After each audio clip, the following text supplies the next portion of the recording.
Okay, hey guys, we're live. What's up? Good afternoon, everyone. Frank Forza. I'm here with my buddies Noah Green and Jordan Worth. Everyman BJJ, another podcast. We like to do a lot of improvisation, but apparently Noah's got a list that's 5 deep. So now we can't say we're winging it, and we're spectacularly winging it. Sorry, we do this 1:30 p.m. Pacific time, 4:30 p.m. Eastern time every Sunday. But I would say that, unfortunately, since Jordan's such a prima donna with his hair, that it takes us a little bit. Takes us a little bit to get.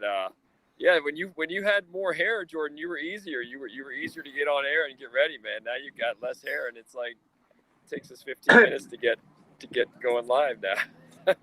It's not the hair, man. It's it's the quarantine time. The quarantine time has gotten to me, man. I don't know what day it is. I realized it's Sunday about 1:10 when Noah texts the group chat, and then I have the group chat on the notifications where it doesn't ding, so I only see the group chat like about 10 or 20 minutes after I get the text, so I see it, and I'm like, oh yeah, today is Sunday. Oh geez. I better get ready. All right. Get ready for the podcast. So that tells me I got to give you a day heads up going forward. I just need to get track of my days again. Yeah. Get back on track again, you know. When I woke up earlier, I slept till noon today, by the way, and as soon as I woke up, I texted you guys because I disconnected my cell phone service because I think that I'm doing this little experiment with Google Voice where I'm going to save myself roughly $800 a year by not having, that monthly bill, and because Wi-Fi is ubiquitous, and I just feel like it's. Let me ask you this, Conrad. I didn't mean to cut you off, but yeah, what go if ahead. You're driving around and your car breaks down in the middle of nowhere and you need to call somebody and there's no Wi-Fi? You're just SOL? No. Well, I think that I know that there's a federal telecommunications act called E911, and so if it got that bad, I could reach out that way. But I will have to plan around these issues. Yes, but I could go somewhere where there is Wi-Fi, or couldn't you go to like Walmart and then buy a temporary cell phone for a road trip, that sort of thing? Oh, I actually have one of those, but they charge you. You mean like a prepaid minutes? Like a prepaid minutes? Yeah. Prepaid phone, like a burner phone. Yeah, well, I could pop in a SIM card for like a minute by the minute. I could do that. That's actually a good idea. I'll have to check into that and see. It's just I just feel like I'm not really needing. Well, let's just let people know, because a lot of people don't know about your. We need to introduce them to your financial wizardry. That's the terms that I met you under. You were not a Jiu Jitsu player. I just met you. You were this guy who liked fighting. You were very curious of Jiu Jitsu, and you were this financial wizard. And I wrote this in your recommendation for your graduate degree, which you're going to be working on soon, and that's an awesome school. We'll tell everybody about that soon. But like I've said, when I first met Noah, we went to lunch at Whole Foods. I was like, this guy reminds me of the man who loved only numbers. Like, I'd heard about this guy, like a book was written about him, the man who loved only numbers, who was so passionate and who got dilated pupils and made this really dry subject sound interesting. And then come to get to know Noah. This guy's been a titan. He's worked with with a lot of Wall Street companies, and so that's when I see you talk about that, and you tell me, "Hey, Frank, I've got rid of my cell phone," and I just think, man, this is a true accountant. This is a true money saver, and you're being true to yourself. So, touche. No, this is experimentation. This is just experimentation. I want to add a little bit of uncertainty. Everyone subscribes to this, like this approach of doing things, this orthodoxy of, well, you got to have a cell phone. And when I was on the phone with the cell phone company, they're like, well, why do you want to hang up? They were they switch over to their loyalty services, their loyalty, and I just said I just need to disconnect, and I just need to disconnect. I want to take a break, and they had no defense to that. They had nothing to say. They offered me an additional $10 off per month, but I said this is not about price, but it was. But it was about disconnecting. I think that you can get by most of the time without having cell phone service because the Wi-Fi is everywhere. And it's a little experiment. I may go back, but it's interesting. Hold on. I want to stay with this thread for 1 second. Okay. You guys in the I've admitted, like, the financial world and the financial realm is like my final frontier. It's the one thing, like, I've had, huge failure in that realm. And so a lot of people out there don't appreciate how 3% on a balance sheet can be huge, right? 4%, 6%. These figures that most of us would look and say, well, 3% here, 5% here, 6%. Most of us don't appreciate how that adds up and what that means to a lifetime, what that means to savings, what that means to a business, what that means to revenues, what that means to the difference between surviving a business for 3-4 years and failing. And then someone like you, people say, well, this guy's going to save $800 a year, a big deal, big whoop. But you can tell us no, because again, we're talking about this translates to jiu-jitsu, this translates to combat sports, where you talk about these little things that add up and wind up being a big deal.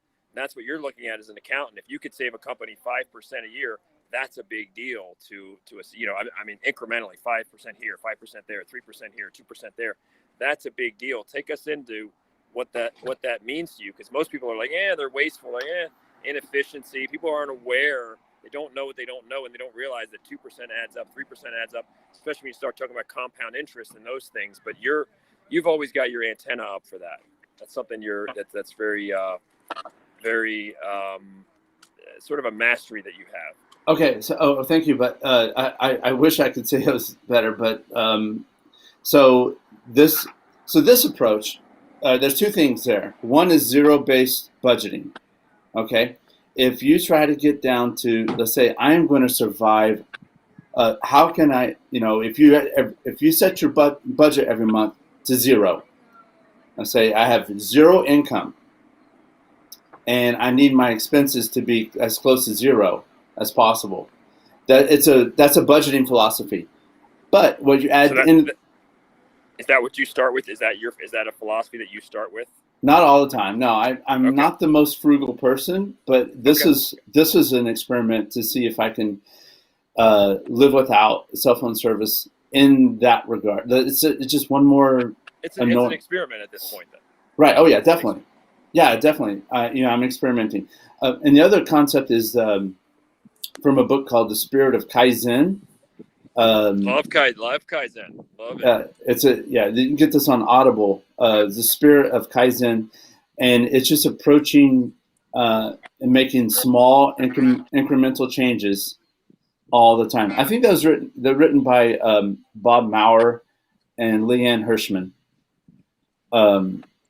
And this is just taking, we talked before about precision. And precision is, instead of measuring everything with a foot long, a ruler, start measuring everything by the inch, and then measure things by the quarter inch, and then eighth of an inch. Get precise in your detail, get finer in your detail. So this is like, okay, I've got something that is something you just naturally assume. Oh God, you need your cell phone. Do you really? I challenged my wife on having cable service for the house. And right now, if you go through your budget and whatever you're spending every month on, call them up right now. Whatever you're subscribing to every month, and tell them that you want to that you want to cancel service, and they will automatically put you into their loyalty program, and you're probably going to get 20% discount going forward. immediately. So whatever you're paying every month on, call them and tell them you're going to cancel. Now, do you think that that's because of COVID-19, or you think that strategy, that leverage strategy, works in any economy?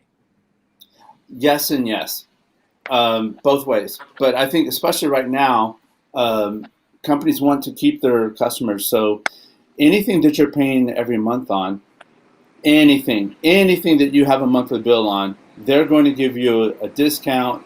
They're going to reduce payments. They're going to change things around right now. Every company out there is trying to do this. Okay. So now's the time.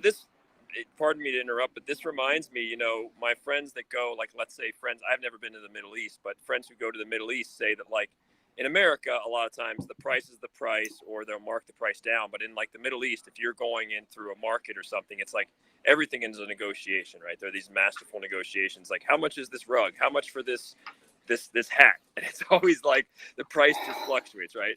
It's like you're sitting there and it's like, well, that hat is, they're going to work you. It's going to be a 10 or 15-minute negotiation. It could work in your favor. It could not. But, Jordan and I are not going to pay the same amount for that hat in the Middle East if we just go separately, right? Like, we could get two different, like. But that exists here. Yeah. That exists here.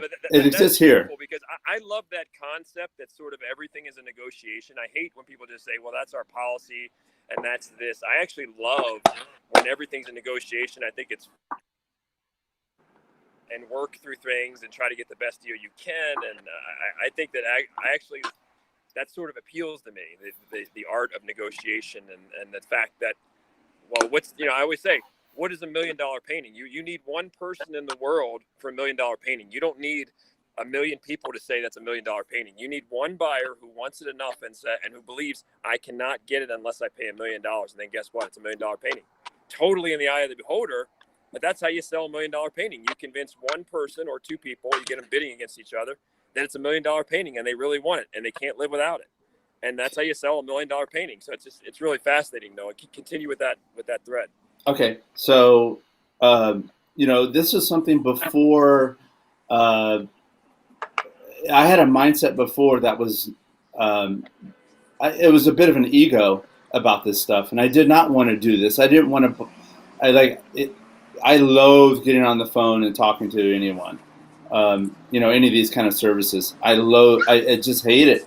But right now, as far as like time to do this, now is the Kairos is the Greek word Kairos, Kairos. Kairos. Now's the season to haggle or negotiate what you pay for every month. The only thing I would say, don't do that, and that's I would say it like this: go and haggle everything except your Jiu Jitsu fees. Mm-hmm. Do this to create wiggle room in your budget for your academy. I know Henzo's, they're offering like a 20% discount on gis. And I've just got to get the right measurements for my stepdaughter and wife, and I'm getting them gis, get them on the map. And I would say that's a great point. And I would say, keeping this in the realm of the martial arts as well, like a martial arts metaphor. I think, I've spent the last 7 years becoming more of a minimalist. And of course, I'm in a very traditionally what's considered a very prosperous culture. Doesn't seem very prosperous at the moment, but we have a lot of conveniences here that people don't have elsewhere in the world. But I've spent the last 7-8 years, I was always a free spender, and I spent the last 7-8 years like looking at minimalist, putting everything under a microscope and saying, what is essential? I was doing this before COVID-19. Like, what's essential? Yeah, what's essential? You have I was doing what is essential the last 7-8 years. And I really got things down. I mean, you can always trim more, but this is probably as bare bones as I've ever lived as an adult. And there is a freedom in that. It does free you up to, you don't have this thing hanging over you every month that creates so much stress and so many distractions. And the next thing you know, you're working to live, right? You're just working just to pay off bills, and your possessions own you, and your materialism owns you. And so just as a martial artist, sort of like that Spartan ethos, right? I mean, you think of the Spartan, the warrior ethos, what I would say the top ideal would be warrior poet ethos, but that's just, that's sort of a Spartan ethos, which is, it's not flashy. It's what do you really need? What's essential so that you can do more of the things you love and not have your possessions own you to the point where you have to do a bunch of things that you don't enjoy, and you can't train, and you can't do this and you can't do that because you've got this overhead, these bills hanging over you every month that now own you. And then heaven forbid you dig a ditch. The next thing you know, you're just working just to dig out of that ditch, and you're not really living. You're not really doing, you're not training, you're not hiking, you're not cycling, you're not spending the conversation, you're spending the time with your family that you want because your possessions own you. So this theory of Kaizen and this Spartan ethos, this is a big deal. And, we see that with a lot of fighters. A lot of fighters, we always see the half of 1% that make money or they become millionaires, but we don't realize that there's 99% that are kind of like Jordan out there, and some of them are really good, and they're just getting by. And if you're serious about your martial arts journey, you better learn to just get by and to put your costs under a microscope and live more of a Spartan ethos, live more minimalistically so that you can do more of your love and maybe do tournaments or whatever your fight dream is, whatever it is. And part of that is a lot of fighters, Jordan, will turn this over to you, but that's a way that a lot of fighters are able to stay alive and keep training and devote time. Because if you're living extravagant, man, unless you're a trust fund kid, it's just not, it's not conducive to this lifestyle in a lot of ways. Jordan, your thoughts? Yeah, man. So just like you were saying, if you want to be a martial artist, you better be prepared to save your money, the little money that you're gonna have, and eat very, very poorly for a couple of years, man. Like, you're gonna be living a little rough for a couple of years. A lot of the time, down the road. MMA, martial arts is not an easy route. Like, if you want to go, especially like you were saying, if you're not a trust fund kid, unless you have some financial backing behind you, it's a tough route. Either you're gonna go and try and get a day job and try and support yourself and have a good amount of money, but then other guys are on the mats all the time, so they're gonna beat you in the tournament. Or you're going to try and put all your eggs in the basket of Jiu Jitsu or MMA, and then you're going to have very little money, and you're not going to be able to go out to parties. A lot of girls aren't going to want to hang out with you because you barely have any money. It's a big part of it nowadays. It always has been. So you got to give up. You got to give up a lot and be willing to sacrifice. Like extravagant food, extravagant living, maybe extravagant girls, all sorts of. Give up things so that you can focus in and hone in on your jiu-jitsu. Take what you can get. I always, Jordan, I want you to speak to this. I always find it fascinating. Like, Las Vegas is like the mecca of martial arts in the world overall, right? It's not necessarily the mecca of jiu-jitsu. It's a great hotbed for jiu-jitsu, but it's the mecca of martial arts in terms of big events. And it's so interesting. You see all these Spartan athletes, right? All these fighters and wrestlers and jiu-jitsu in Vegas against the backdrop of all that temptation and all the partying and then you've got this group there. It's just fascinating to see the dichotomy or the juxtaposition of all these athletes that are so Spartan and disciplined versus the backdrop of Las Vegas, which is all this temptation, all the partying, all the extravagance, all of the indulgences. It's interesting. How do you navigate that and keep your eye on the prize and avoid falling into it's easy to fall in a trap in that city. I was going to say, Frank, a lot of these guys are, especially if they have the means and the ability to do it, a lot of these guys are going out and they're partying and they're having a good time, and they're still going out and doing having a good performance on the mats and a good performance in the cage. Like John Jones there's a lot of John Joneses out there. Not all of them are as good as John Jones, but there's a lot of guys like John Jones out there. I know a ton of guys that are savages, just absolute savages. I'm not going to name any names for sure. I'm not even going to say anything more than just they're savages, but these guys I know personally. They're out doing cocaine on the weekends. They're out drinking a bunch of alcohol on the weekends. They're out in the clubs on the weekends. They're doing all sorts of things that on paper they shouldn't be doing.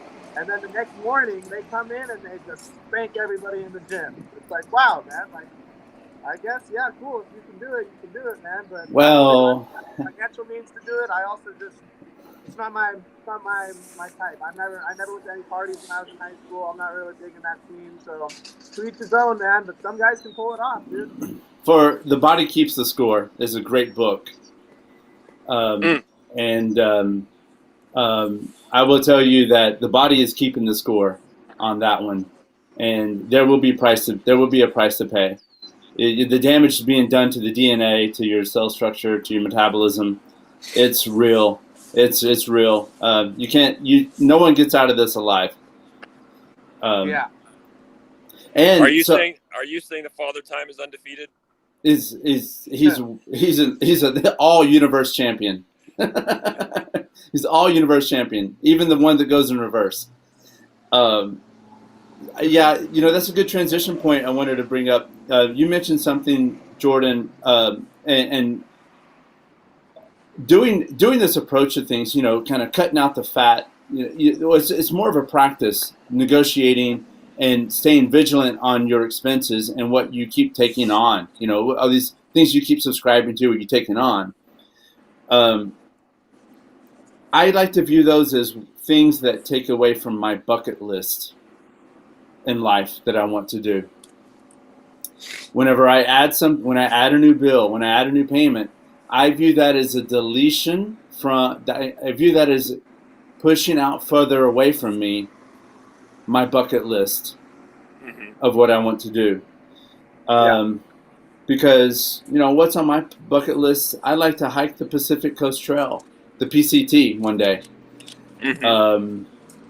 And that's part of, that would cost me $10,000 up front just to gear up and have all the, all the equipment for it. But I mentioned the PCT, but where I want to go with this is in your life, when you're going through stuff, you go through ups and downs, and you get on, kind of a losing streak. Oh yeah, you and I were. This is a great top. This is a great thread. Everybody should stay tuned. You and I were talking this the other day. Yeah, we were talking this the other day. Beautiful topic.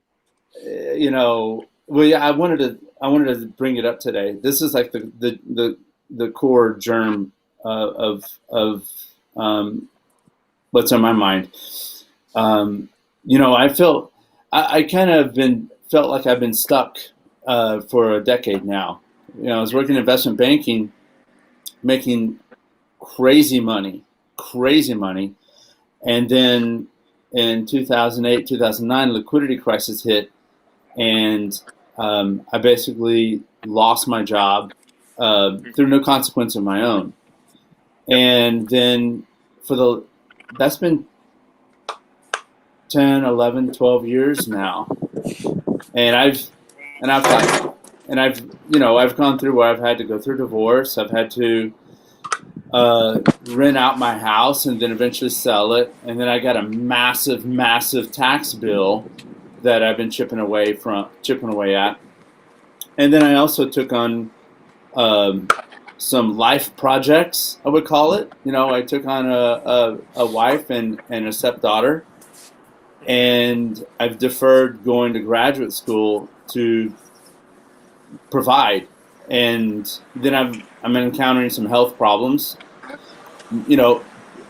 just real hardcore midlife crisis stuff, and depression. And I've seen you. I've had a front row seat for the last 7 years. You've been right there. You've seen it.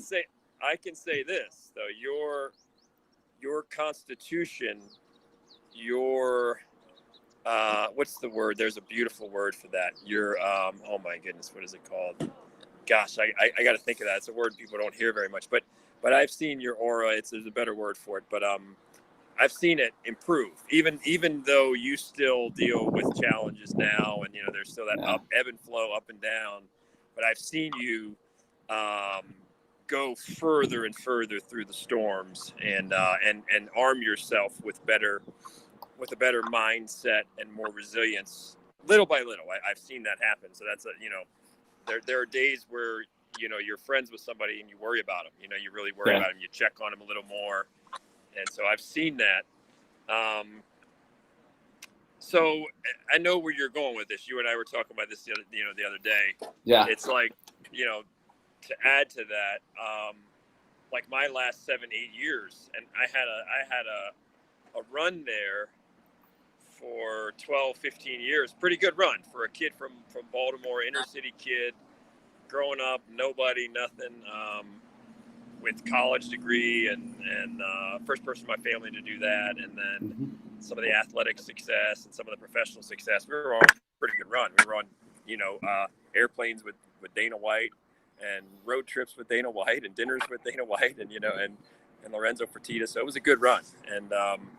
And then, been to the White House, whatever, did some great stuff, was happy about that. And then the last 7-8 years, you kind of look at the score sheet and you're like, wow, I've been losing a lot. Like, man, when do I win again? Right. When does my arc start to do this? Like, when does it, preferably a skyrocketing arc, right? Not just I would just take a skyrocketing, like in a launch, a space launch or something. And so, sometimes this is the battle for all of us, though, is the battle is we all expect life to be a certain way, right? We have in our subconscious mind or our conscious mind, we expect a certain result. We expect life to be a certain way. We expect our country to be a certain way, right? And if it's not that, it's very hard for us because we're like, oh my God, what's going on? Because the measuring stick, right? Like, okay, how do you measure success? And if I'm like, okay, well, professional success is, if that's a big part of my recipe for my measuring stick, then when I look at that, I'm like, well, Frank, you haven't been crushing it. You haven't been doing all that phenomenal, even though I've had some successes here and there and I've had some cool stuff. Like, it was like my arc's been like, it's been like this, like, and so, but like I said to you, to add on to that, I'm getting ready to sneeze, by the way. I don't have COVID. It's a crime now to sneeze around anybody. But yeah, to add to that, it's like, sometimes I think that the measuring stick should be, can you still smile? Are you still sane? Do you still have your sanity? Are you still within striking distance of what you want? Are you still within striking distance of your goals? And if you can say that, and you're smarter, because like, and you can chime in here, Jordan, but like, it's the truth. I mean, Benson Henderson was just writing yesterday. He went and did Fight to Win, and he just lost. I think he got submitted by Edwin Najami, I think, and which he came up on that. It was like almost like it was a closed guard. Then he kind of went quickly to almost a butterfly guard. And then he did that front headlock, which I've been doing a long time. I do that. I've been doing that a lot of variation of that sequence that Edwin did. I pop up from my kind of like you're on your back or your butterfly, and then you pop up and front headlock the guy and take his back. I love that sequence. But the reality is that we are much greater sponges when we're losing, right? When there's pain, when things aren't going our way, our learning curve is much greater, much more exponential. Because when you're losing, especially if you're a really competitive person, if you're a person that's putting the work in, when you are losing, your antenna is up. You're a sponge. You're hungry to learn. You're hungry to figure it out. You're hungry to crack the code. You're hungry to put the work in. You start to know what you don't know. When you're winning is awesome for your confidence. It can be awesome, but the downside is sometimes you get complacent and you don't pay as much attention. Losing, if you're a competitor, when you're losing, guess what? It gets your attention. That's why I say, like, you can't really be ADHD on the mats. You can be ADHD in your regular life. You could be monkey-minded and monkey-brained, but you are not going to sit on a mat with good people and be Mr. Monkey Mind, because the consequence is choke you out, crank your arm, heel hook you.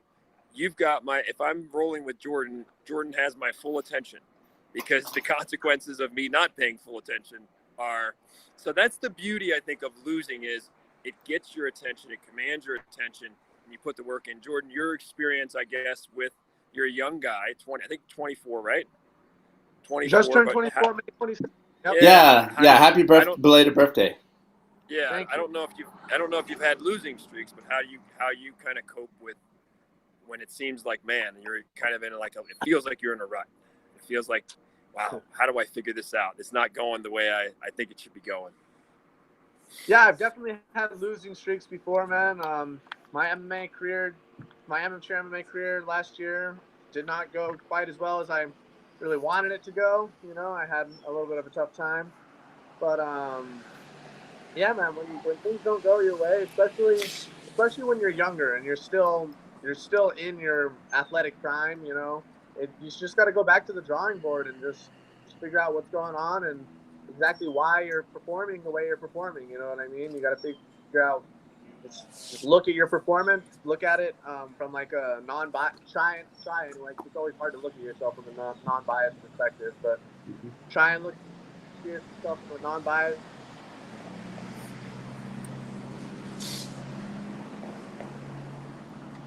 Jordan, I lost your. He's still talking. I can't hear you. Can't hear you, buddy. Can't hear you.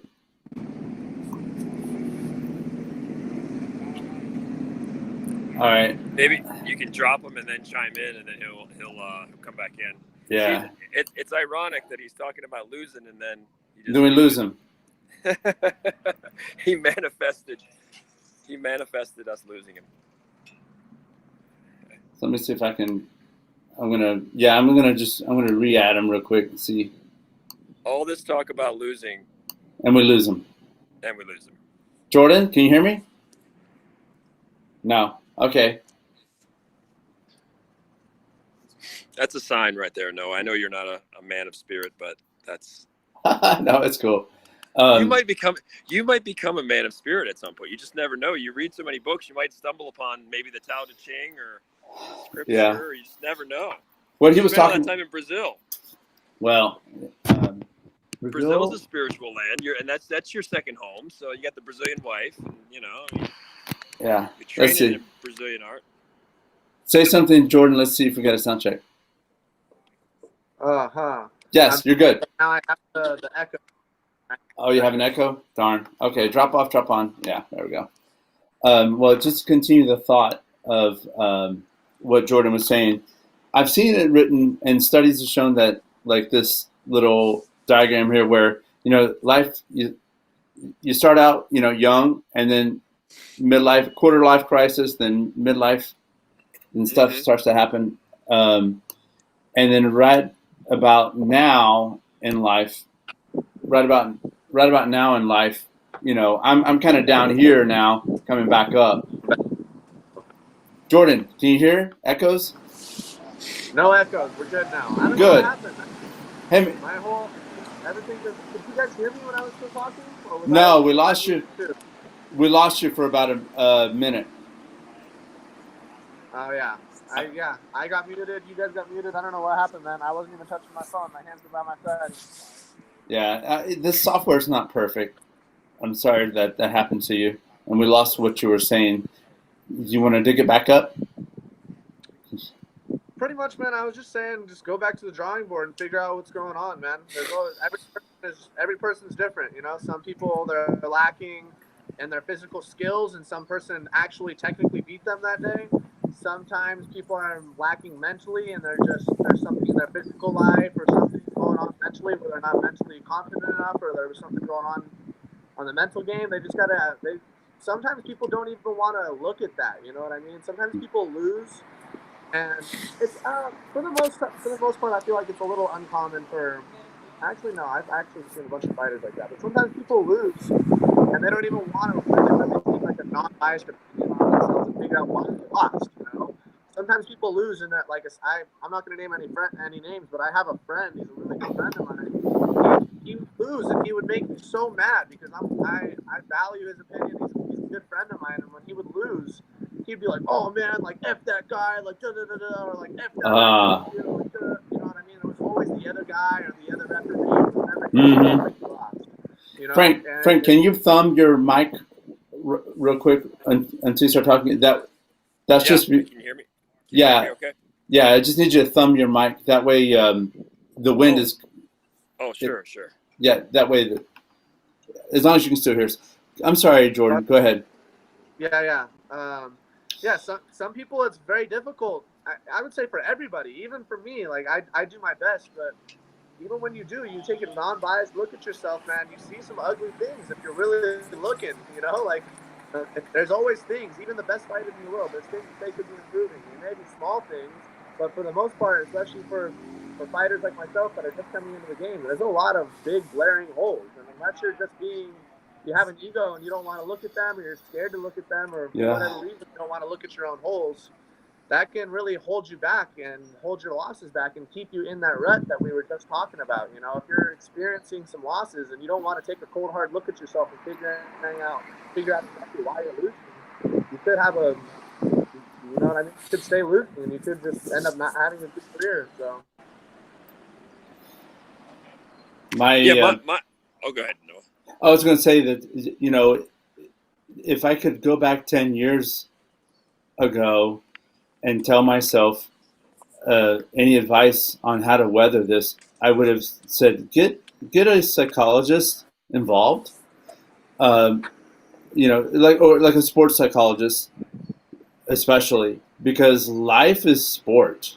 You know, when I talk about the haggling over your expenses, you know, that's practicing you to, you know, your business negotiation skills. You know, because you're always negotiating every day, but just like anything else, a psychologist, a therapist, they're skilled in help guiding you around some of the swamps you can fall into and get stuck there for a while. You know, I got stuck in the swamp of depression and of just really taking in that I'm losing and I'm on the losing streak. And I did, you know, what I did is I went into myself. I disconnected from my community, from my friends. I disconnected so much that I got lost in there for a while. I lost several years, many years, almost a decade, until I figured out and I started getting help. You know, I started getting some mental health help to guide me out of the swamp. You can fall when you're losing. You fail to see. You can only see what's right in front of you, and you stop. You lose this ability to open up your frame of reference to see that you've been winning for a long time, and that's what Frank and I were talking the other day, and he gave me a great analogy. Is you have to widen your frame of reference about your wins and losses. You know, you've had a long streak in life already. You know, like for me, I was in the Marine Corps, and I forget oftentimes like how deadly. You know, when I got out of the Marine Corps, I went through a lot of marksmanship training. You know, on small weapons tactics, how to clear a room.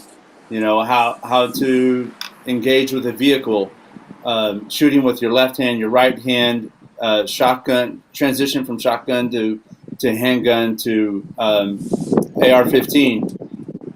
I forget all those skills that I have. You know, those survival skills. You know, because I was really, really tough on myself. So a lot of life that you're going to go through is you're going to lose a lot. You're going to lose a lot, but you have to also celebrate your wins.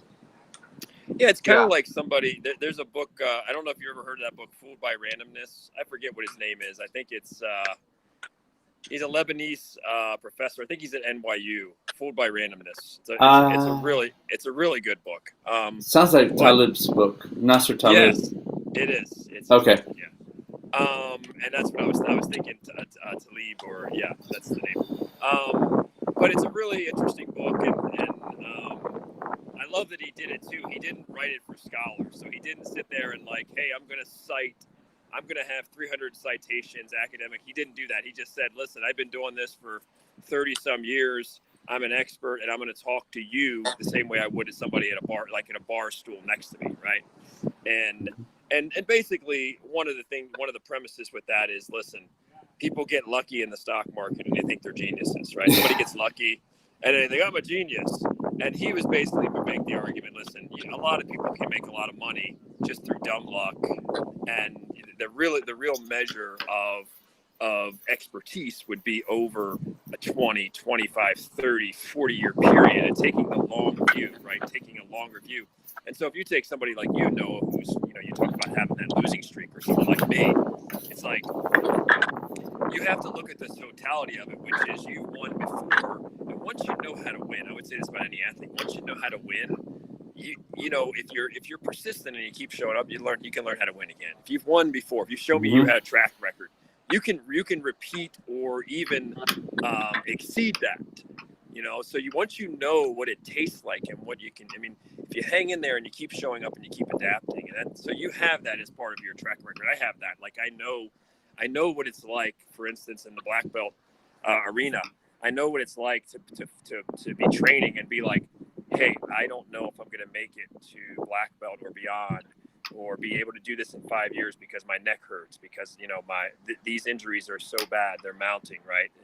I know what that feels like, and I know what it feels like to keep going and then to make it to black belt, which is why I think you and I were talking about, like, why did I cry uncontrollably for 20 minutes when I got that black belt?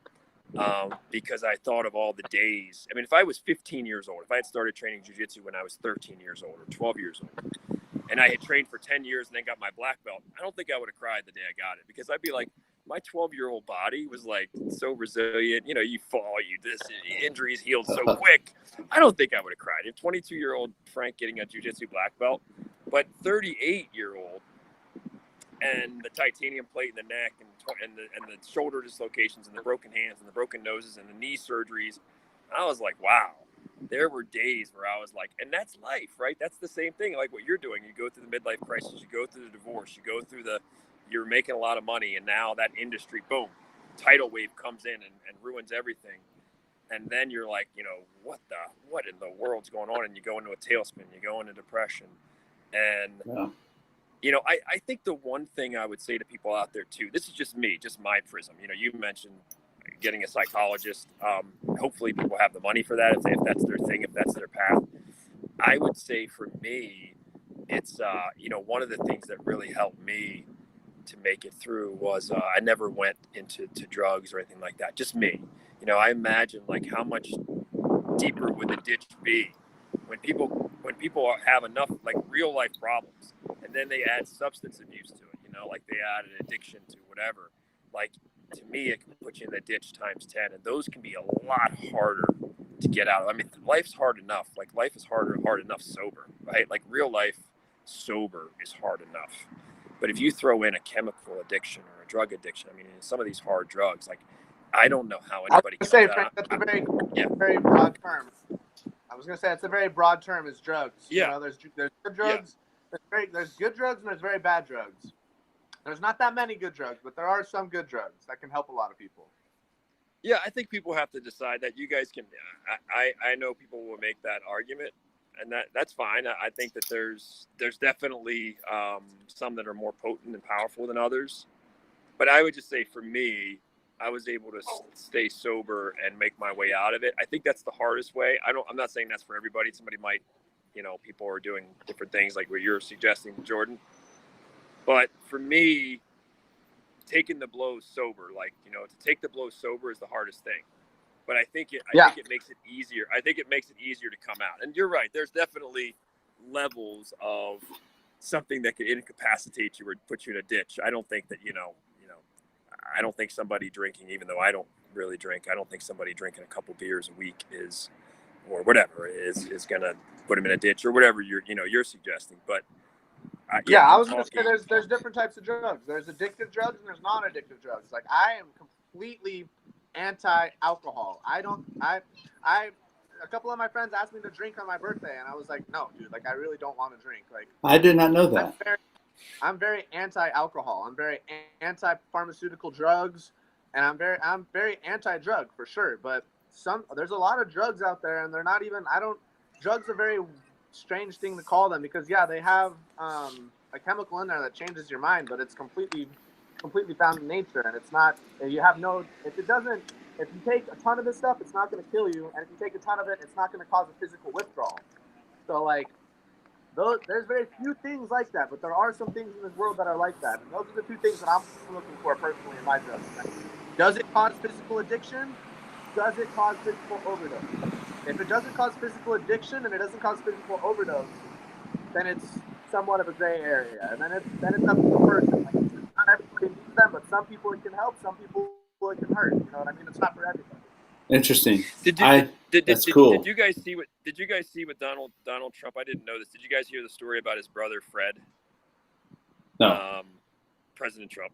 So he had a brother, Fred, and his brother he said his brother was a great guy. His brother was like a really good looking guy, better looking than Trump, like really good looking guy, looked like the all-American guy. Of course, they grew up in a very wealthy family. Dad was a, Manhattan, big shot Manhattan real estate guy. And his brother, Fred, had a really bad addiction to alcohol. And he said that Fred used to always tell him, though, Fred was always like, you never drink. You should never drink. I don't ever want to see you drinking. Like that was his brother's like big message. Like, you cannot drink. So Trump said, and now I don't know if this is true, but Trump has said on the record, he said, I've never had a drink of alcohol. I do not drink alcohol. I don't drink at all. And they're like, where'd that come from? He's like, it came from my brother, Fred. Yeah, said it came from my brother Fred. Whether you like Trump or not, by the way, we're just telling a story. This is not a pro endorsement one way or the other. This is a apolitical story. But he said that, so Fred, his brother died at age 43. I think Trump is like 77 now. His brother Fred died at age 43, resulting from that alcohol addiction. So that's a really interesting story that I came across, was like an example of like, so the president says he's never drank. He's not, and again, in that case, we're talking about somebody taking it to excess, right? Like, we're not talking about casual people or whatever, but just to show you, like, his brother Fred, like, when you have all that money, especially, right? I don't know how many people you guys know, but I know a lot of friends, they've done well. They come from a family with money, and a lot of them really let loose because they've got the resources. It's very easy, and you've seen that, Noah, I'm sure, being around people that are really powerful. It's very easy to be really indulgent and to, you get some money and go and let loose. And to me, it's always been like, now when I worked with Dana White, Dana hardly ever drank. He had that relationship with alcohol. I don't know now. I haven't seen him in a number of years, but when I was around him, he seldom drank, and he had, his dad had a really bad alcohol problem. And so he was like that. I was like that too. My dad had a really bad alcohol problem, so I hardly ever drank. It's just interesting how you see that. But anyway, I think my problems would have been times 10 if I had the relationship with alcohol that my dad did. So where he really drank a lot. Well, we're picking on, you're picking on drugs. There's drugs. We're talking about the addictions, and there's many types of addictions. You can be mentally addicted. You can be mentally addicted to non-addictive drugs. You can be addicted to the internet and all the things that it has to offer. And that's one also that I think we should throw in the mix here, which is, the internet, the pornography addiction that people fall into. That's a real bad one. It's a real bad one. Yeah, it's aren't powerful. They like aren't like the top 10 of the top 10? I think most visited sites, aren't like 5 or 6 of them in that category. I think if you go, pretty sure that would make sense. Pornhub's probably. Yeah, I'm pretty sure Pornhub is more viewed than YouTube. Yeah, it's crazy. There's a time, when you're growing up and you get exposure to those things, and they get a hold of you. Whether it's alcohol, tobacco, pornography, or all three, you have to recognize that you may have an addictive personality, and there's some stuff like that where, as I said, clinical psychologists are trained to help you free yourself of those addictions as well. That's what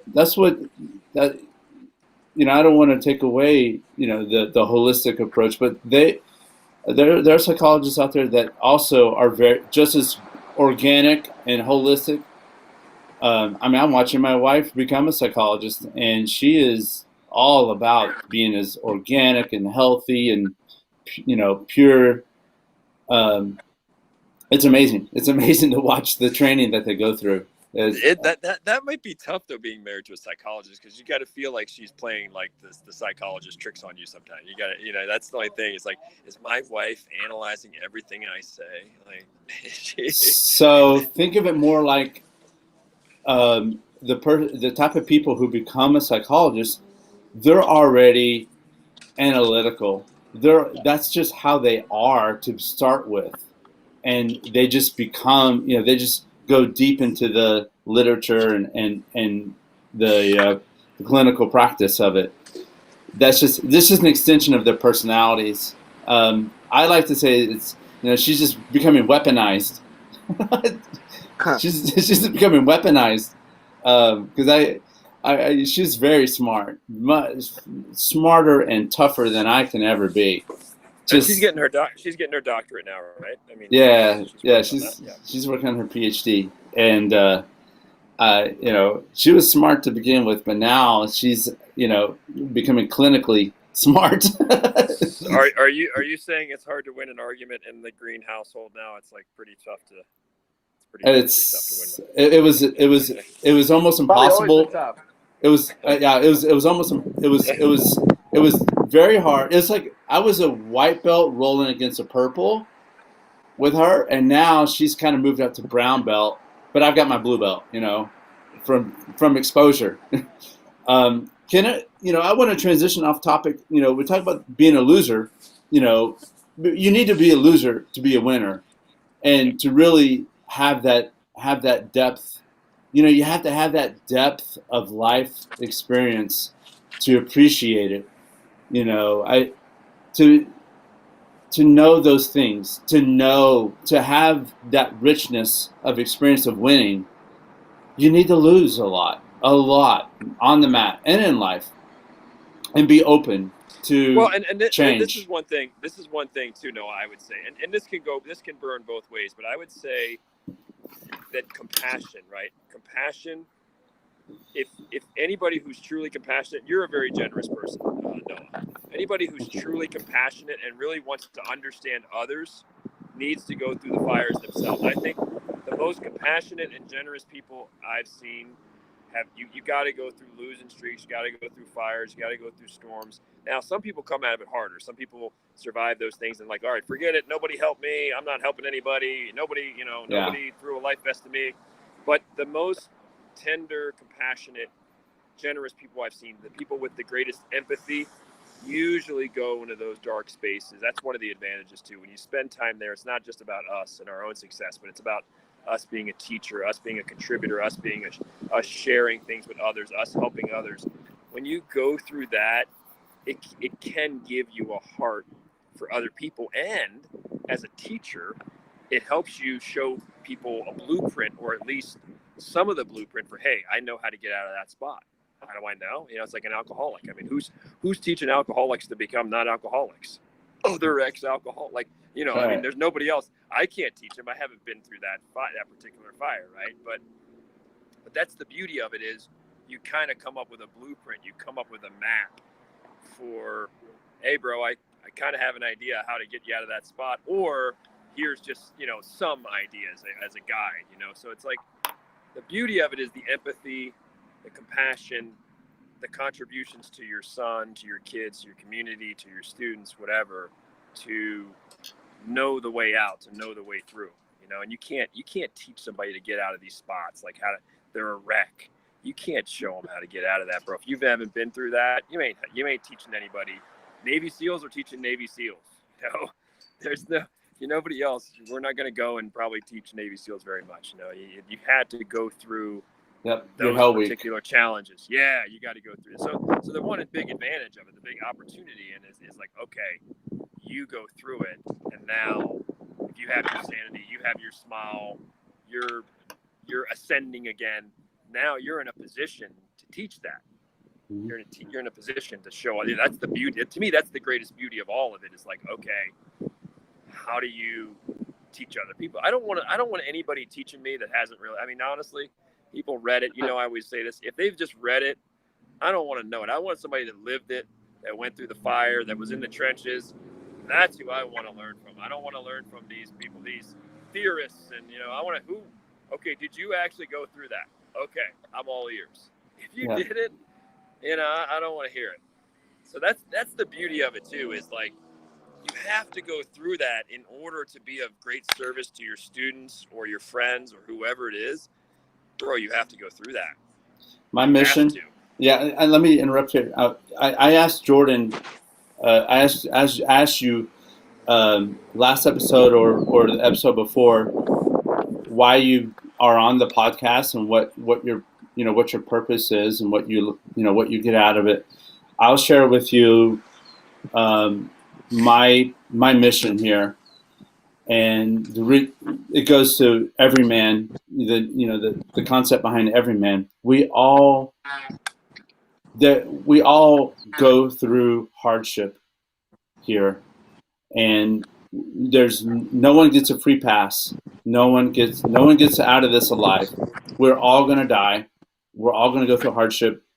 And when I was in my darkest places, if I just had a buddy, and I do, but there were times when I felt like I did not have that buddy come along and just say, "Hey, be real with me. Be open. Give me your non-shareable problems. Talk to me about them. Tell me what you're hiding. Tell me what you're hiding from. Open up and let's pull you out of that dark cave. Because it just takes one candle to light up a very dark place. It just takes one candle. So my purpose or my mission here with this podcast is to share my journey to black belt and beyond. But it is just a journey, and it's I'm blue belt still. I'm a blue belt still. I've hid from going to train because I didn't want to train. I was physically too taxing. I hid out from that laziness. The cardio has been hard for me. I've run and hid from Jiu Jitsu a lot in my life, to be honest. That is so embarrassing to say. I hide from it, and I hide from it at times. So you're saying that you're 95% of people?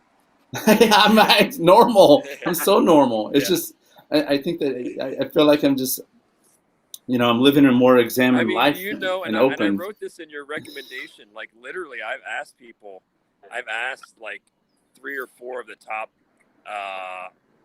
black belt jiu-jitsu pioneers in the country. How many of the students who walk in day one will stick around to blue belt, bro? And the estimate, like the low estimate's like one in 250.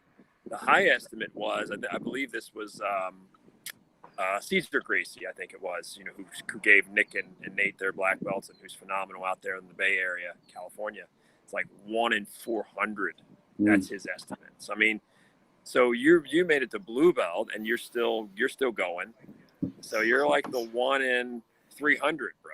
Like that's pretty. Even with your flaws, even with your like slackingness sometimes. Yeah, it's very much. You're still an outlier. You're still an outlier, which is pretty crazy. I just won't give up. Never give. That's just Navy SEALs. They'll never give up. You'll never give up. This is a journey. We're all on it together. A good friend of mine, Aaron, just had knee surgery.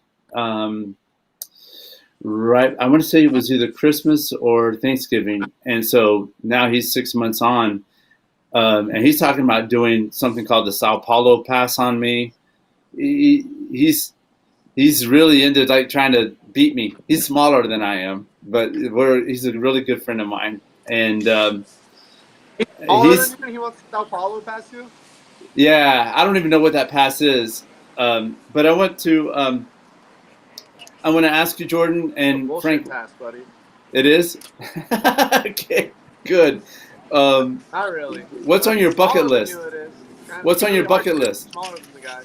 What's on your bucket list for this year? Bucket list? Yeah, for this year. I want to beat up at least 3 guys. I want to see that.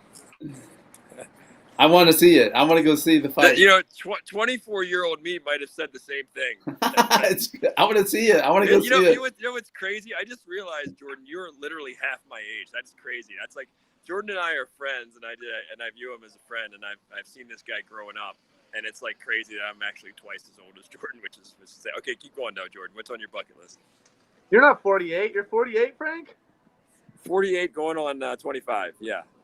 No, brother. You're really that old, man? You're in great shape, Frank. I thought you were in like your 48 years young. I'm 48 as well.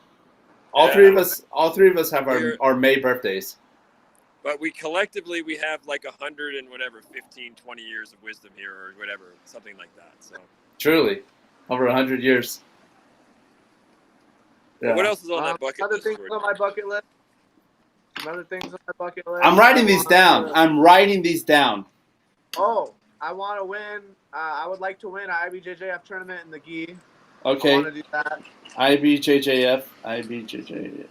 If we ever have them again.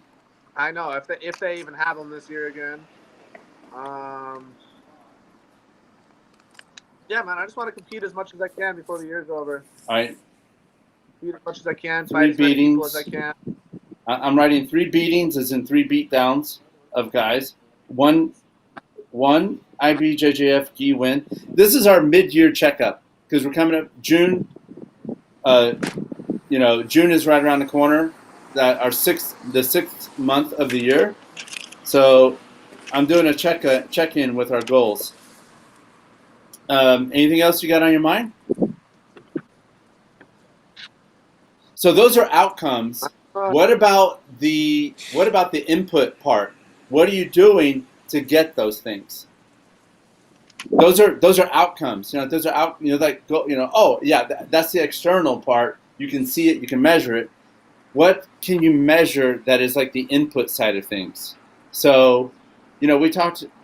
You and I need to get together and do some pad work. Yeah. I want to feel your kick, not on my thigh, but on me holding a pad. I want to feel what you got. I got a little kick. I can kick a bit.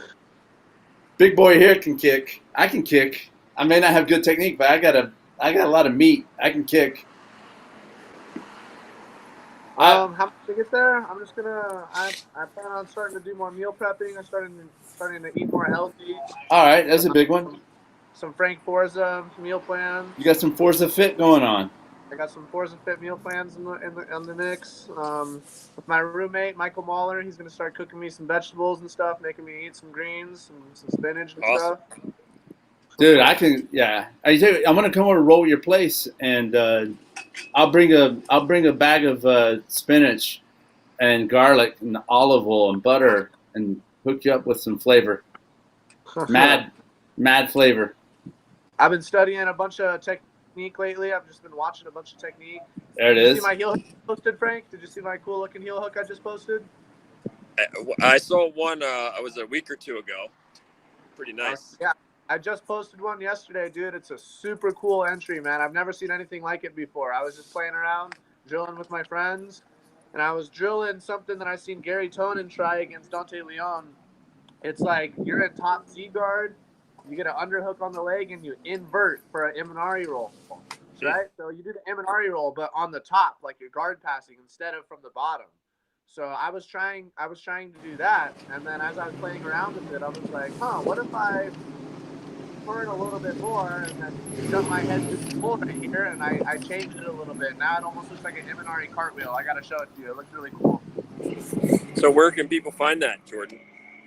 On my Instagram, brother. Jordan wears no gi. Okay.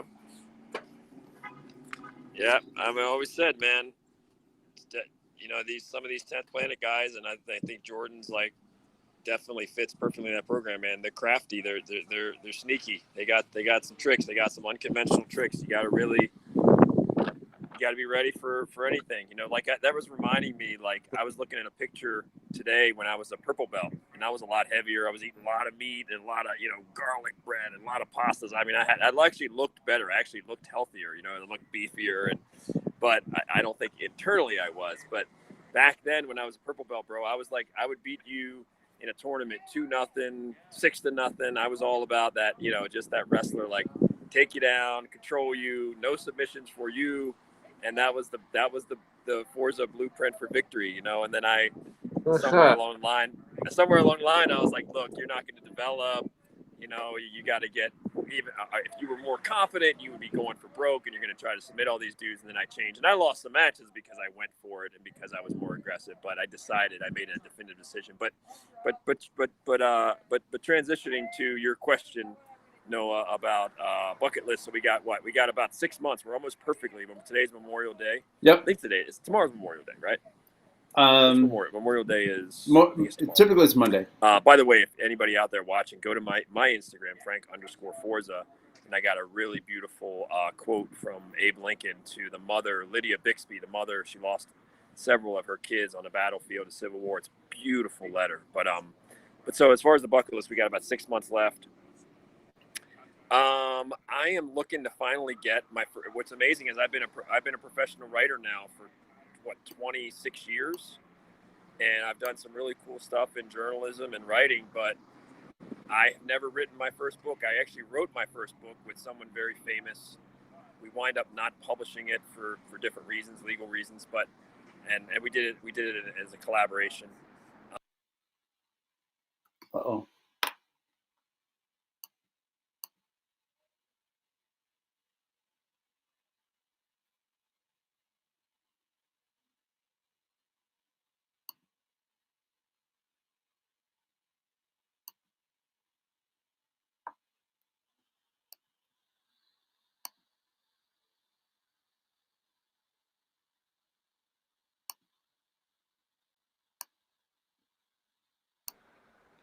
Hey. Where'd Frank go? We lost Frank too? It's like sudden, everyone left. I'm like, I'm not going to do this show by myself, but we're up. I thought maybe it was my internet went down. Yeah, I lost my audio again, so I left. Okay. I think that was weird. I hope he joins back. He was giving me his bucket list for the year. So he wants to publish. He said he wants to publish a book. I have Siri going off. Man. All right. Well, oh man, that loses momentum there. But the show must go on, you know? Show must go on, man. Yeah. What were we talking about? Just bucket list for the year. Last week. This year, I'm gonna beat the crap out of some guys. How are you gonna do that? I've been focusing on my striking a lot, and I've been focusing on my ground and pound a lot. So, I mean, what venue? What venue are you going to? Tough enough. Tough enough. All right. Have they reached out to you, or are you in discussions? No, they haven't reached out to me yet. The old matchmaker, unfortunately, stepped down, and now there's a new matchmaker. I don't know him. I don't really know too much about him, but I judge people a lot based off of first impressions, and I don't like him already. All right. But he could come back around, you know. I'm like that, you know. I judge you based off the first time I see you. I have no reason to judge you, and I judge you. And then if you come back around, I let you come back around. If you're a good guy, you can always come back around, you know. You're open to it. Yeah. Are there other promoters that you can, you know, maybe drive to you know, Phoenix or you know, some other state to participate in? I thought about going out to like Utah, maybe. There's a lot in California that I could do. If I went out to Utah, it would just be a murder. I would just beat the crap out of some country kid. But, we would have to do that. Okay, make that one Utah fight. I'm gonna put that down. One Utah. You have to get that state. You have to get that flag. You have a little. I actually lost who's from Utah. I would like a rematch with him. There you go. Maybe you need a rematch with him. I lost, and he took more damage in the fight than I took. He broke his hand on my head, and I somehow lost the fight. Hopefully his hand's better. That way you can hand it back to him. little. Well, yeah. I think maybe Frank lost his Wi-Fi or his device went down on him. Outside. Yeah, what Frank was alluding to earlier, I'm about to start grad school. Hopefully, I've got an assessment to finish up on. It's a two-part, like it's a graduate level program. It's going to give me a lot of flexibility. Frank Forza joined. Yes, he's coming back. Let me create the little spot. My dude Frank Forza. All right, Frank, you are back. You're going to publish a book. What else? Yeah, I want to publish hopefully 2 of them, and that's a big deal because when I've done magazines, I've done blogs, I've done newspaper stories, and a lot of different stuff. I've done speeches, but I've never actually done a book. Everybody and their brother is doing a book right now, so anybody can do a book now. But I want to do a book that actually is really well conceived and really well presented and really, I think, original and true to myself. I think a lot of people are just doing a book just to do a book, or they say, hey, let me get people in my funnel or whatever. And I don't think people are coming from the deepest place. I actually want to do a book that's really deep from the heart. So I want to do a couple of those this year. I want to go to spend some time in Europe. I'm planning right now. I don't know if it's going to happen, but I'd like to spend 2 months or so in Europe. I've been to Europe before, but I'd like to get out there and do a lot of writing there.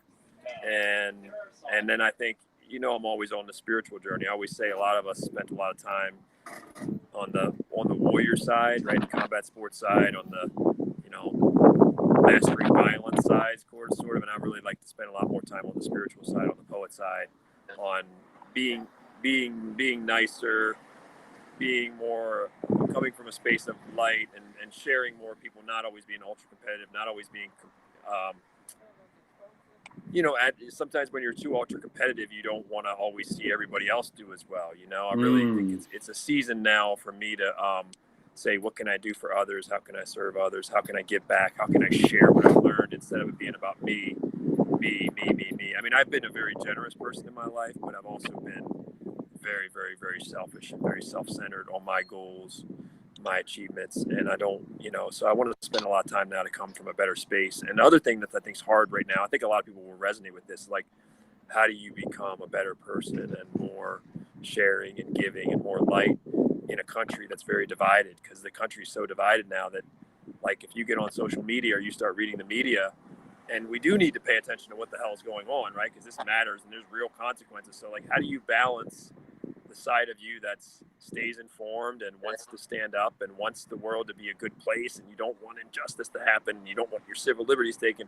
How do you balance that with, like, coming from a good space and being loving and being light and loving, the neighbor, your neighbor, even if they're think differently than you, they're a different political side, or they disagree with you? Like, how do you reconcile that? Like, I want to spend the rest of my year coming from a deeper spiritual place and trying to get along with people across racial, political, different spectrums, and trying to have a better understanding, trying to have more restraint. Like, instead of opening my mouth and always thinking I know everything, or maybe I think I'm smarter than people about some issue, right?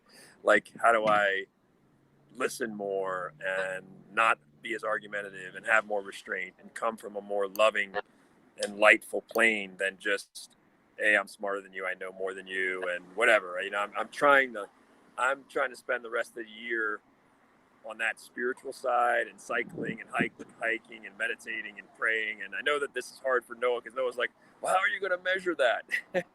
That was my first question. How do you measure that? How do you measure that?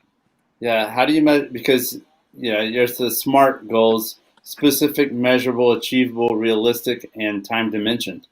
SMART.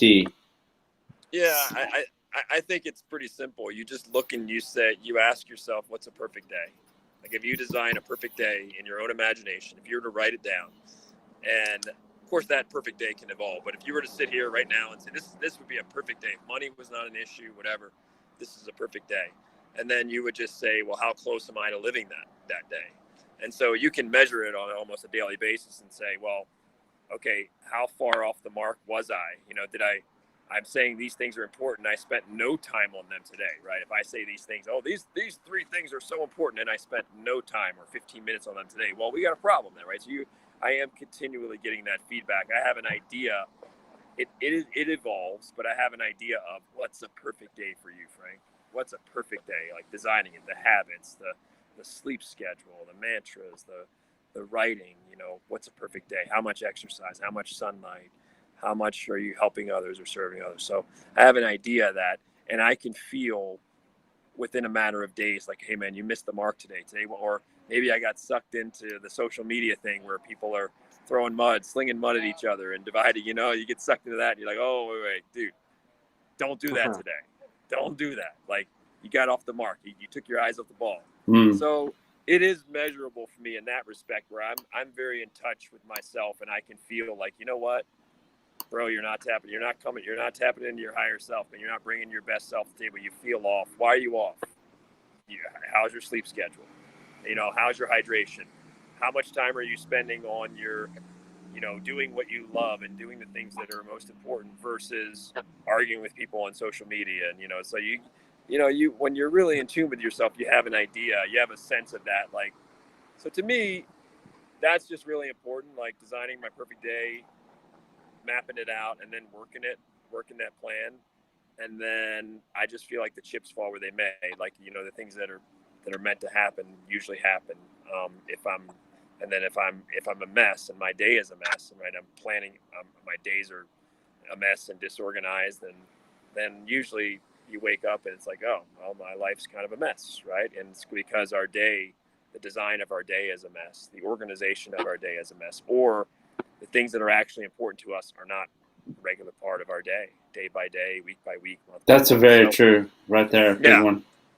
So that's really, it's a daily assessment, a daily edit. You really need to have an idea of what a damn good day looks like to you.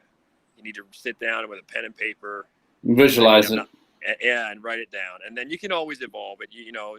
Like for me, I'm different, because for me, a good day is like 2 to 5 hours of working out a day, like being out in the sun, hiking. Now that's a lot. Most people say, man, that's crazy. But I think those of us that are from the wrestling and the combat sports, like, I think we're kind of like farmers. Like, our bodies need to be run. We need to be out in nature. Our feet need to be in the dirt sometimes, or on a mat. We're barefooted people too, a lot of us. I mean, the wrestlers not as much, but a lot of us in the martial arts, we're barefooted people. Like, I need to be barefooted multiple times for different hours of the week, whether it's on a mat, whether it's on the grass. You guys see me if you watch my Instagram. I mean, I run my sprints. I run them barefoot. I'm out there, Dr. Zach Bush style. So I just think, when I'm under the sun, when I'm connected to nature, when I need quiet time too, right? So I can't always we're doing this now, the social thing, like you were saying, Noah, it's important for people, but I need quiet time too. So that's how I measure it. I measure it like, how much quiet time did you have by the river, in the sun, in the grass, pen and paper? I've got a couple questions about your Europe trip, because I think where you go in Europe will influence that tremendously. Do you? Amsterdam coffee shops. Of course, you would say that. You go for the kickboxing, of course. Which countries and when in this year do you have that mapped out? And how are you getting to Europe? Well, I think they're starting to open up. Like what I saw, like Italy and Spain are opening up in the first week of January or so. I'm looking definitely, I'm of Italian ancestry, the south of Italy, and I've never been. So that's, I've been to Germany, I've been to Britain, multiple times. I've been to France, but I've never been to Italy. So I want to see Italy. I'd like to see Ireland as well, and maybe even France too. The countryside, but definitely Italy. I want to spend the most time in Italy, particularly in the south of Italy, closer to Africa, Sardinia, and so. I got a place to throw out to you. So really quick, because they have the longevity. Those Sardinians live as long as anybody. So as far as centenarians, they produce it's been well documented with the blue zones, right, that they produce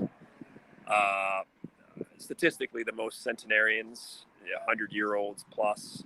So, me, longevity is one of my rabbit holes. So I want to just see for myself how they're growing the food, how they're living. And again, the thing for me is it's actually going to Sardinia will be out of my comfort zone, because here in America, I'm used to like having the foods that I want available to me, and I can food prep. There, all this organic tank stuff, like, you might not be able to get it. They do things differently. So a lot of foods that I'm used to eating, I won't be able to. I might have to eat like some of the pastas I normally eat. I'll have to eat those, some of the breads, but that's actually going out of my comfort zone, because it's like, hey, when in Rome, right? When in Rome, you might do as they do, and you learn and you partake.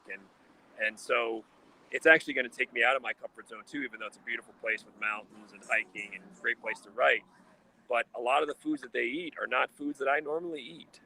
But I've got to partake in it because they are doing something right. So it's a reminder to me that, hey, you can't just be set in your ways and say, I'm only going to eat these things. That's not the real world. Things can change, and you're going to go there. You're under their rules. You're under their way of doing things, their way of growing food. And you're either going to eat quite a bit of what they eat, or you ain't going to eat, right? So it's very daring in that perspective, like being the organic tank and being mindful of everything that goes in your body. When you're in that world, like, you're not going to be able to do everything the way you want to do it, right? So there's a lot of growth there too, to get out of my comfort zone and say, no, try their particular bread, try their particular pasta, sample with that. Is this your form of Elizabeth Gilbert wrote a book called Eat, Pray, Love. Is this your version of Eat, Pray, Love? Because I do have a country for you to check out. Well, I mean, this is the thing. You and I are around the same age. I think that I'm very healthy. You're relatively healthy, like you said, and I think we always assume, and Jordan, Jason Pacheco, I was looking at a message, on Facebook says, 4 years ago today, you posted this, or 5 years ago today, right? And they have a picture you posted. And I looked at a picture yesterday, and one of the comments was from Jason Pacheco. So it was like, 5 years ago. And of course, Jason Pacheco was right around Jordan's age, and he was really good jiu-jitsu, really good, and a really good, promising MMA fighter. He would have been a stud, dude. He would have been a UFC. I think he had top 5 potential. He was a stud. He was long. He was crazy strong. He was a submission guy. He never got tired. He had one of the strongest hand grips. Like, his hand grip for a skinny guy, like, he was a stud. And I talk about that till this day. Yeah, and he posted. I mean, I just saw it the other day, right? And I remember like it's yesterday, the day that we were, he used to come by the garage, John Freeman's garage, and we'd all train. And I mean, he was a stud, and brown belt under Fretz Pashal, so dangerous, just like Jordan. That guy was dangerous, man. You could be beating him, and he just come up with something and submit you. And this guy, sky is the limit, man. Great guy, sweetheart of a guy. And he's on his motorcycle one day, and that's it. That's all she wrote. He's dead, and then we're getting together, 200, 300 of us, honoring him at the gym and training, and and burying him, and watching his mom cry and watching his dad cry. And it's like, a lot of us just assume that because we're here today, Frank, you got all your hair, you look good, whatever. We just assume that I'll be around for forever, for another 40, 50, 60 years. Frank eats super healthy, and that's not. Life is not linear like that. Like, life is strange and things happen. And so I'm just thinking, this is in my heart to do. Don't put off things like that. You always assume that we assume a lot of times we have more time than we have. It's like, no, you have today. You have now. That's right. You have now. And if you wake up tomorrow and your eyes still work, and your ears still work, and your hands still work, and your voice still works, you're pretty damn lucky. And you better get after it. Whatever you think you want to do, what's in your heart to do, you better get the heck after it, like you're saying with this bucket list. So for me, I'm like, that's one that's really in my heart. You better do it, because you just don't know, and that's something I'd love to see. And I don't want to assume, when the money is right and when this and that, I'll get around to that in the next 5 years. Like, nah, it doesn't work like that. Life in the blink of an eye, man. And you got to really, like that Garth Brooks song, or whatever. It's not Garth, Tim McGraw. Live like you were dying, So it's like, there you go. Go to Turkey, Frank. I would love to go to Turkey. I think that's I think that would be a good out of a fish out of water experience for you. Well, the Mediterranean food, man, they now I view the Italian bloodline as a Mediterranean bloodline, even though a lot of people think of European. It's very similar to the Greek bloodline. So that Mediterranean food, man. Mm-hmm. Yeah, that turkey is a good call. Thank you for that. And I've heard like the rivers and the lakes, and like the Turkey's got some beautiful mountains and water, some beautiful scenery. I think that would be that one is your unexpected, your dark horse, your unexpected delight, your Turkish delight. So if I could suggest that one, Turkey would be that. I think the Italians will appreciate the last name too. I think that they'll appreciate that. Yeah, they're going to speak to you in Italian. They're going to speak to you in Italian. That's what they're going to do. And you know what? And you'll appreciate this, Noah, because you're a guy. You're deep in language, and Brazilian, learning Portuguese, and like it's another thing where it forced me to. I do speak Spanish. It forced me to learn another language, even though Italian is it's a Latin-derived language, but it would force me to have to up my game and grow that part of my brain, and so that's it incentivized me to grow some new skills. So yeah. All right. Well, when do you see yourself going? Maybe sooner than we all think. Well, let's see. We're trying to manifest it right now. So cool. The thing with right now is it's double-edged sword, right? Right now, if you're going to go to Italy or Europe, wherever, anywhere, Portugal, you look at some of the rates. The rates are incredible because everybody's scared. That's right. Go now. The upside of all this is like, dude, you're going to get the best deal you ever get. Like, if you're brave enough to get on that plane and go there. Now, the downside is if they have a flare-up, you could be quarantined for 14 days, way stricter than what I've been quarantined here, right? So you could go there, kind of like a Hawaii or something, and they have a flare-up, and they say, all right, you're staying, like this is the lockdown of lockdowns, and you could get off the plane, and then something flares up, it's like, all right, 14-day quarantine, right? Like right now it doesn't look that way, but they could change on a dime. So there's a risk. But on the other hand, the upside is the costs are just, you're not getting these bargains on some of the places right now to go and visit some of these. That's right. I mean, that's why I said now is great time. It's summer. Yeah. Go to, and probably start with, I don't know, Ireland or Turkey. I do think that. Oh, you lost your hair. Okay. All right.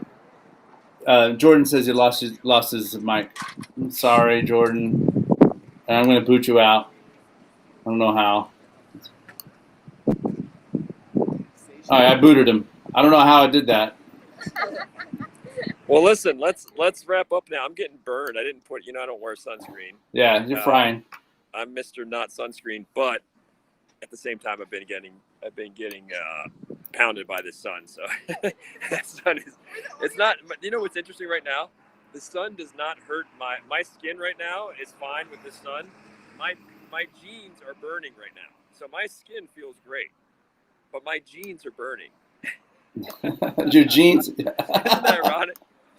My face is not burning. My arms are not burning. My neck's not burning. My jeans, the quads of my jeans are burning right now. That's kind of weird. All right, guys. Let's do a wrap up then. Thanks for your time today, Jordan. Can you hear me? Okay. Yeah, he's there. Jordan, what's up, buddy? Jordan. No, I don't know what it is. It's some kind of keep him there. So in any event, listen, this has been a very eventful.